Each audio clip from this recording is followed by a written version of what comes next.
दर्पण न्यूजच्या सांगली कार्यालयाच्या वर्धापन दिनास हार्दिक शुभेच्छा. शुभेच्छुक माननीय अरुण मारुती जाधव, जिल्हा परिषद सदस्य कसबा वाळवे, जिल्हा परिषद मतदारसंघ कोल्हापूर, जिल्हा परिषद जलव्यवस्थापन व पशुसंवर्धन समिती सदस्य, अध्यक्ष राधानगरी तालुका संजय गांधी निराधार समिती, गटनेते जिल्हा परिषद शिवसेना.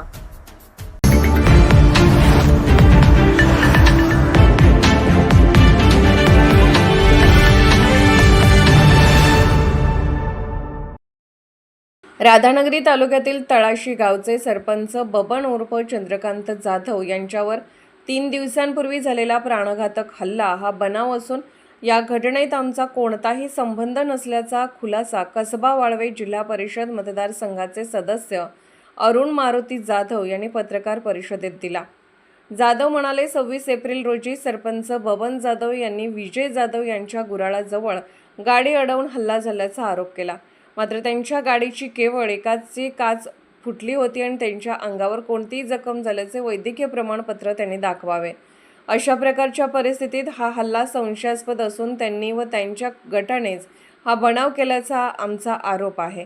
त्याच दिवशी आमचे ग्रामपंचायत सदस्य सदाशिवबापू चव्हाण यांच्या घरावर सरपंच गटातील 50 ते 60 जणांनी काठ्या, तलवारीसारख्या शस्त्रांनी सशस्त्र हल्ला केला. ही घटना पोलिसांच्या उपस्थितीत घडल्याचा दावा जाधव यांनी केला. पुढे बोलताना त्यांनी सांगितले की आमचे भूमिहीन कार्यकर्ते शिवाजी कुसाळे यांनी मेहनत करून आपल्या मुलांना शिक्षण दिले असून ते आमच्या बाजूने असल्याने त्यांच्या घरावरही सरपंच गटाकडून हल्ला करण्यात आला. त्यांच्या कारच्या सर्व काचा फोडण्यात आल्या. या सर्व प्रकाराला सरपंच बबन जाधव व त्यांच्या गटातील लोक जबाबदार असल्याचा आरोप त्यांनी केला. तसेच सरपंच बबन जाधव यांनी गावातील रस्ते व साखव बांधकामामध्ये लाखो रुपयांचा घोटाळा केल्याचाही आरोप यावेळी करण्यात आला. यावेळी भाजपचे नेते विजय जाधव म्हणाले की सरपंच बबन जाधव यांनी जर तळाशी गावात 11 कोटी रुपयांची विकास कामे केली असतील तर आगामी ग्रामपंचायत निवडणुकीत त्यांना बिनविरोध निवडून दिले जाईल असे सांगितले. या पत्रकार परिषदेला भाजपचे नेते विजय जाधव, शिवसेनेचे नेते यशवंत रहाटोळ, ग्रामपंचायत सदस्य सदाशिव चव्हाण, माजी सरपंच वसंत चव्हाण, सामाजिक कार्यकर्ते दिलीप भांदिगरे, राजाराम खाडे, सुखदेव पाटील, हिंदूराव पाटील आदी उपस्थित होते. कोल्हापूरहून दर्पण न्यूजसाठी अनिल पाटील. कधी अरुण जाधवांनी किंवा बाकीच्या कुणी आमच्या तळाशीतल्या लोकांनी कधी गोरगरीब लोकांच्यावरती कधी जुलूम किंवा अत्याचार केलेला नाही. 26 तारखेला सरपंच म्हणतात, आमच्या गावचे माजी सरपंच बबन जाधव हे म्हणतात की मी तळाशी पाटीवरून आत येताना विजय जाधवांच्या गुराळाच्या तिथं माझ्यावरती माझी गाडी अडवून हल्ला झाला. खरं म्हणजे हा हल्ला झाला असं ते म्हणतात आणि माझ्यावरती जीवघेणा हल्ला झाला. खरं म्हणजे त्यांनी त्यांच्या गाडीची एकच काच फुटली आहे आणि त्यांना कसल्याही पद्धतीचं जखम झालेल्याचं सर्टिफिकेट तेवढं तरी दाखवावं. कसल्याही पद्धतीची जखम नाही. आता जर अशा पद्धतीचं वातावरण असताना एखादा माणूस फक्त आपल्या एकाच गाडीची तेवढी एक काच फोडायची, खरं म्हणजे हल्ला आम्ही केलेलाच नाही. हा हल्ला केलेला तिने बबन सरपंच आणि त्यांच्या पार्टीने केलेला हा बनाव आहे. आपल्याला माहितीसाठी सांगतो, त्या दिवशी हा बनाव केला आणि सरपंचांनी आमचे ग्रामपंचायतचे सदस्य सदाशिवबापू चव्हाण यांच्या घरावरती हल्ला केला. त्यांच्या बोलेरो गाडी 1555 नंबरची, त्या गाडीच्या टोटल ज्या काचा आहेत त्या फोडल्या. तर म्हणजे तुम्हाला की नाण्याची एकच बाजू आपल्याला आपण बघतोय का काय असं ह्या पद्धतीचं हे आहे. तर म्हणजे हे बघा, कुठली एकही काच शिल्लक ठेवली आहे का बघा.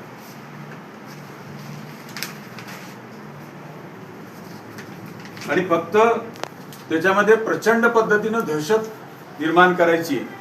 त्या सगळ्या मोटरसायकली दाखवा दिसून येतो.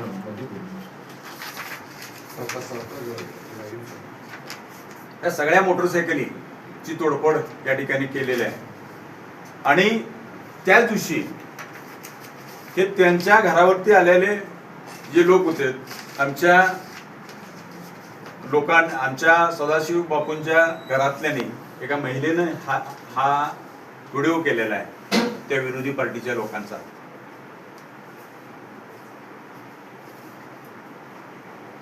जवळजवळ 50-60 लोकांचा जमाव येतोय आमच्या ग्रामपंचायत सदस्याच्या घरावरती.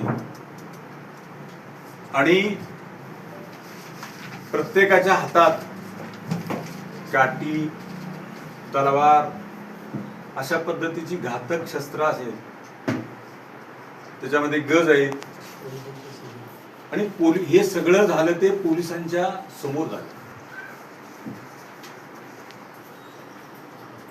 आज बघायचं झालं तर ही अशी सगळी वस्तुस्थिती आहे. त्याच्यानंतर एवढं कमी काय म्हणून म्हणजे एवढ्या दहशतीवरती ती थांबली नाही. आमचा जो भूमिहीन शेतमजूर म्हणून आमचा एक शिवाजी कुसाळे म्हणून आहे, ज्यानं KMT मध्ये नोकरी केली, आपल्या मुलांना शिकवलं. भूमिहीन शेतमजूरचा मुलगा, त्यानं आपल्या प्रचंड मेहनत घेऊन आपल्या मुलग्याला पोलीसमध्ये शिकवलं आणि पोलीस केलं. दुसऱ्या एका मुलग्याला इंजिनियर केलं. ती गरिबाची कुसाळ्याची लोक आमच्या बाजूने आहेत म्हणून त्याच्या घरावरती हल्ला केला. त्याची जी स्विफ्ट कार होती, त्या स्विफ्ट कारची सगळीच्या सगळी काचा, एकही काच अशी शिल्लक ठेवलेली नाही की ते फोडलेली नाही. अशी अजून सुद्धा त्या गाड्या तिथं आहेत.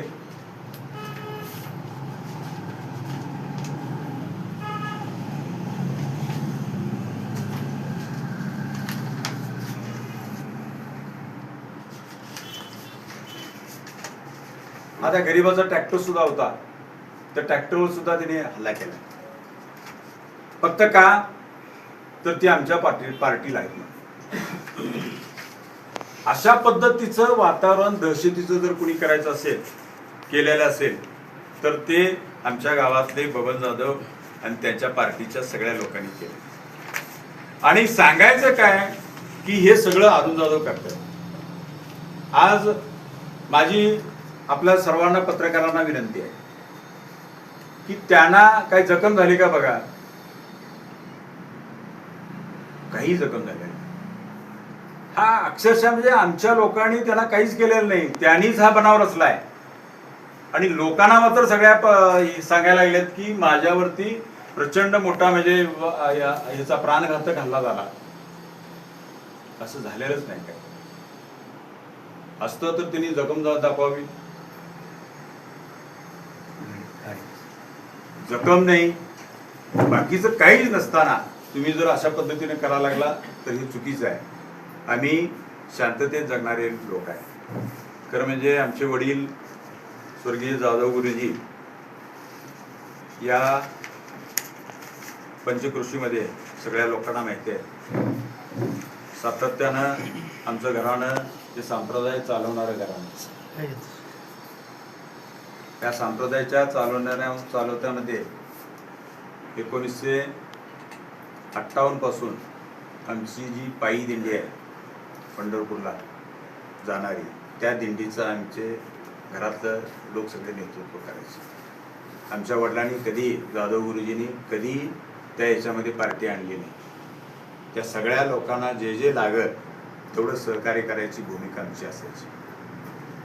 आज संप्रदाय त्यावेळी कोणच नव्हता.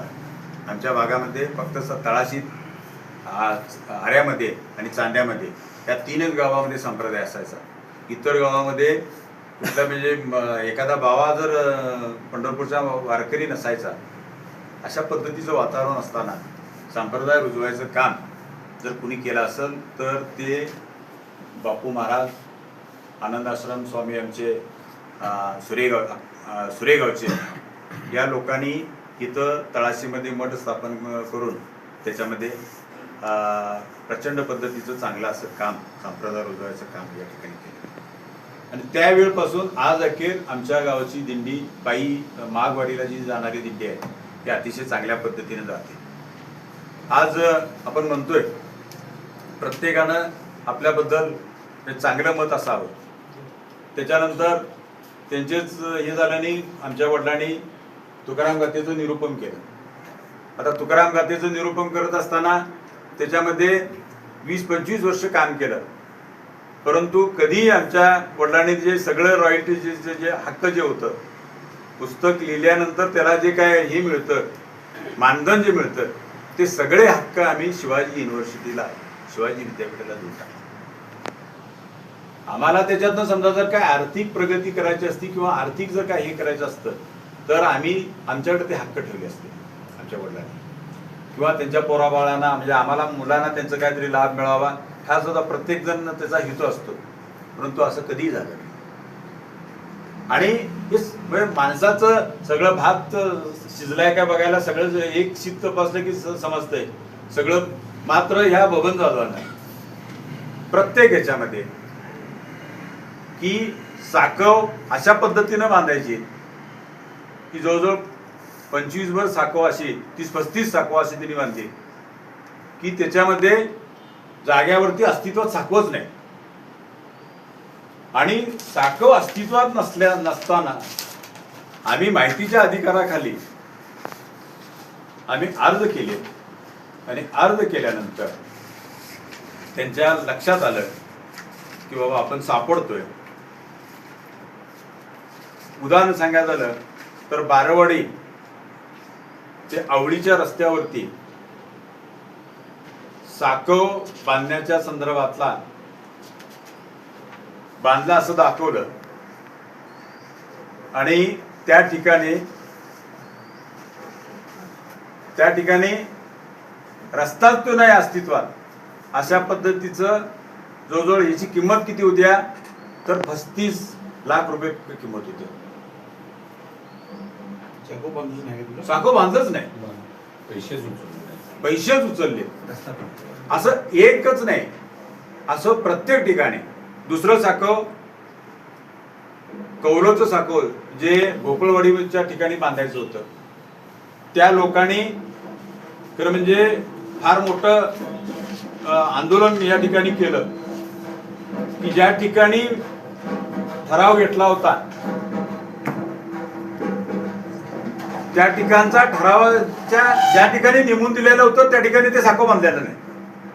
आम्हाला आमचं मत काय की तुम्हाला समजा जर इच्छित तळी नेमून दिलेल्या ठिकाणी तुम्ही काम करायला पाहिजे, किंवा ज्या ठिकाणी आज GPS प्रणाली आली GPS प्रणाली पद्धतीनंच ते काम घ्यायला पाहिजे.